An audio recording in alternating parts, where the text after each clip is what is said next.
Hi, I'm Dr. Johnny. Thanks for joining me today. We're doing something just a little bit different today. We're going to take a look at a famous celebrity's lips. You all know Kylie, and you know the controversy involved. She's extremely hard worker, has her own businesses. From a very young age, was the youngest self-made billionaire. But along the way, along her journey, she had her lips filled, she admitted to, then dissolved. And then we all know her today, of course, 2020. What we're going to do today is have a look at her lips originally, and then we're going to have a look at them today and talk about what are the facial proportions that make her look so great. Also, her fame. Do you think that having lip filler, having those beautiful proportions leads to fame? And how does that apply to general society, the Instagram, the YouTube world? And we're going to look not only at the proportions of what she looks like now, but also hypothetically, if her lips look a little different, would it detract from her beauty? Would it add to her beauty? Lip fillers, the #2 driver to aesthetic practices. We have a lot of videos on this channel. The Russian lip tinting technique. We have all about lip filler lumps and bumps and bruises. It's a huge topic. Let's dive right into Kylie Jenner's lip journey, and we'll do a little analysis on it. I'm not her doctor. This is not a medical diagnosis or treatment. We're simply commenting on and looking at her aesthetics results and what I think the journey along the way may have been for her, as well as how it applies to many people getting lip filler today.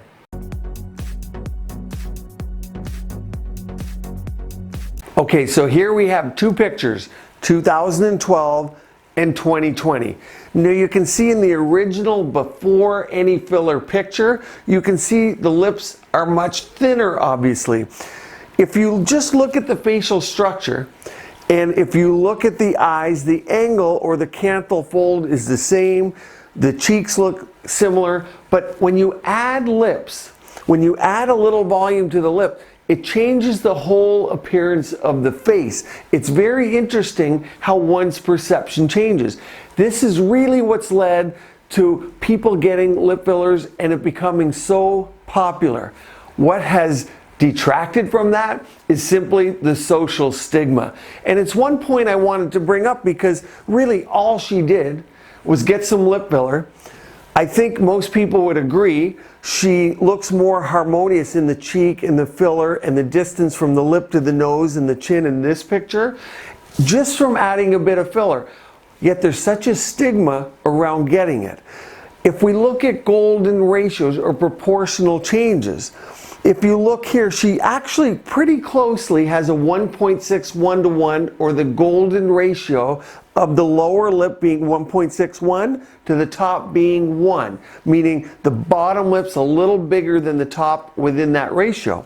If you look today, I think a very nice job was done. The same proportions were kept, but you see more vermilion. Vermilion is the term for red. So you see more red or pink in the lip, and there's a little more ski jump or slope to the lip over here. Not a ducky projected look, but a youthful vermilion border, which is the border of the red to the white. The ergotrid is above the lip. That's the distance from the upper lip to the bottom of the nose. And it really drives people crazy when that distance is mainly too long, because as we age, this lengthens.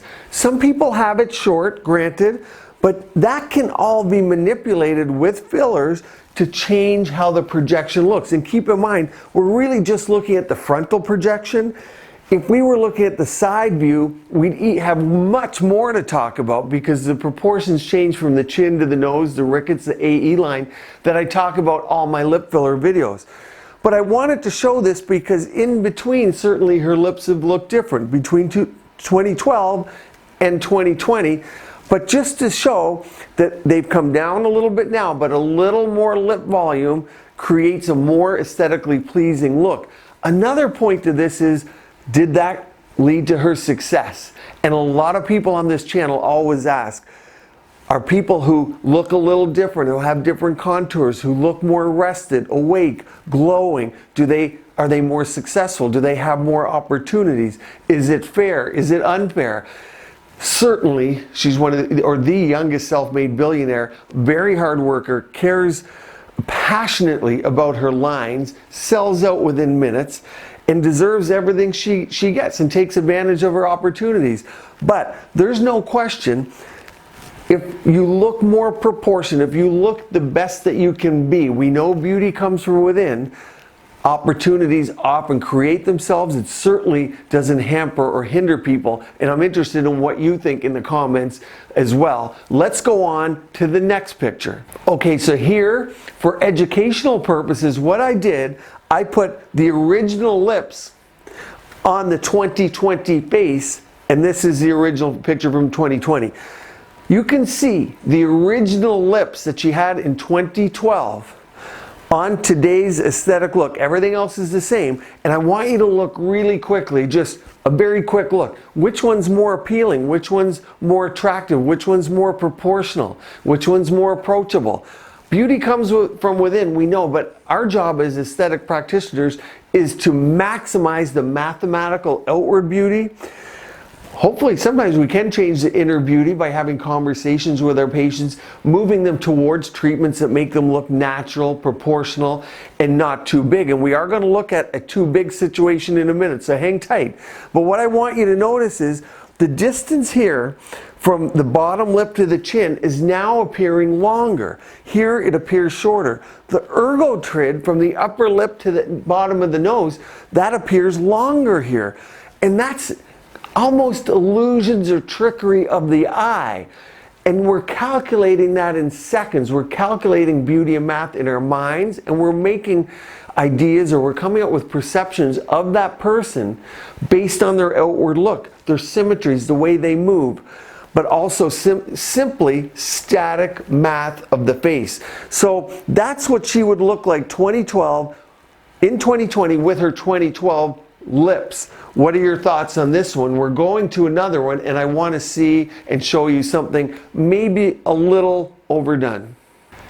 Okay, now we have larger lips. This is not her lips. This is what overdone lips might look like on the same face, just to show how nice and proportional she looks today. But just pretend if these larger lips were on her face, what would we see? Because this is the number one fear that people have. And after people just get lip filler and they go home, or they go outside, or they see their family, go home to their spouse or partner, there's swelling involved. And I have many videos on lip swelling and side effects. But people have a stigma. They're scared to go out. And people or their friends will say, what did she do to her lips? Oh my God, she doesn't look good. And it all settles in. And Kylie went through something of that at one stage of her lip filler as well, that she talked about, and talked about dissolving, which is another, it's a hot topic today, and how long do fillers last and do we dissolve them? So we'll dive into that very quickly, but I want you to notice all those proportions I talked about became even more extreme with larger lips. You can see the distance from the nose to the top of the lip, shortened, unattractive, unnatural. Some people naturally have this, and you can see when they come into clinics, they feel self-conscious about it. They're coming in asking us to take care of it or do something about it, and it's a big driver. It's the same with the chin. Doesn't look good. Now they look ducky, they look fishy. There's no contour or shape, whereas here you can see the pillows of the lip. So we have two on the bottom, two tubercles on the bottom, three on the top. One on the right, the left, and the center tubercle I often talk about in my filler videos. So that's one kind of angle or proportion to talk about. Remember, we're just talking about the frontal view. If we went to the side view and we discussed that, it opens up a whole nother Pandora's box. Now, if you think about dissolving lip filler, it's very controversial. How long do fillers last? So there's a new one coming in that's actually FDA approved. You're going to hear more about now, coming forward over the next several months as everyone gets back to work. And they're talking about lasting a year, up to a year. There are other fillers that last up to a year. We know lip fillers can last a lot longer than that. What happens? The body has hyaluronidase or natural dissolver in it, and some people dissolve things quick, some very little, and some average.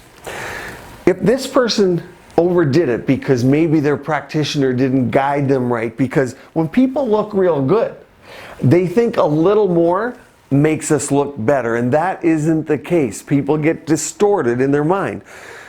We can dissolve that.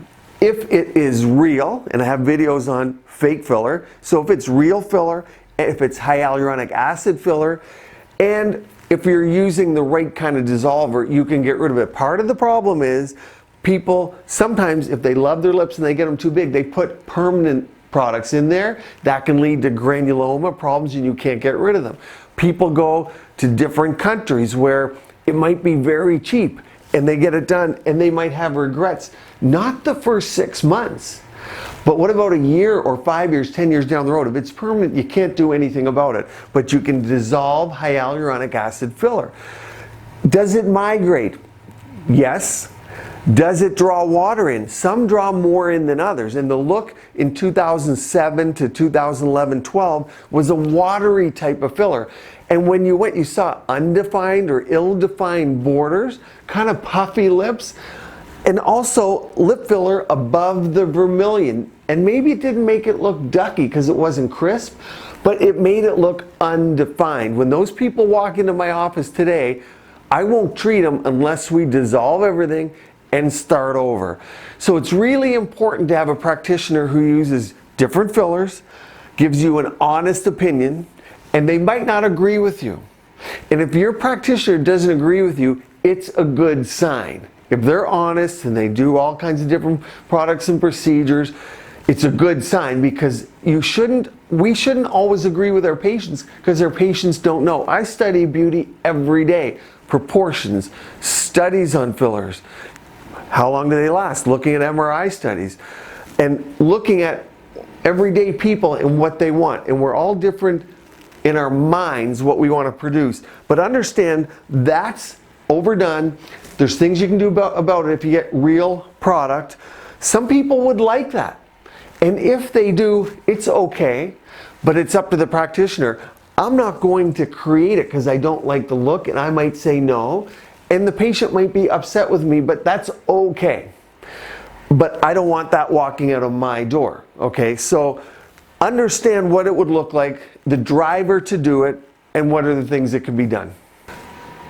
So there you go. There's a review of lip filler. I wanted to do this because I always feel bad when people come in, there's a stigma about doing lips, or they want to be overdone and we have to reel them in. And when people go to clinics where they're just trying to make money and they're going to fire filler in no matter what, where a lot of times, especially in this country, a lot of practitioners, doctors, nurse practitioners do what the patient tells them because that's kind of the culture. But really, many other countries, you see the doctor just goes to work and does what they're meant to do, what they're meant to create. And the physician or the provider has much more leeway on what to do. These are beautiful, nice looking lips on a beautiful person that's worked extremely hard and is passionate to get where she is today, and has lived through the stigma of having lip filler where people were commenting. When you're successful, just like on this channel, you guys are going to comment on my mustache and be like, Rajani, what's going on with the mustache? When you put yourself out there, it's okay. She knows she's going to get criticized. When you're in the public eye, you're going to be criticized. But for the people we're around, for our family members, for those that choose to get aesthetic services, understand it's a choice now. The younger generation has grown up with it. They're comfortable with getting it done. The older generation, there's still that stigma. But love people, encourage them to do the right thing, to have a great look, to have a natural look. Go to great providers who use multiple products and think about the beauty ratios. And stay tuned here to my channel, subscribe, click on the like if you like the video, and join us here to keep your skin and body beautiful, healthy, and vibrant.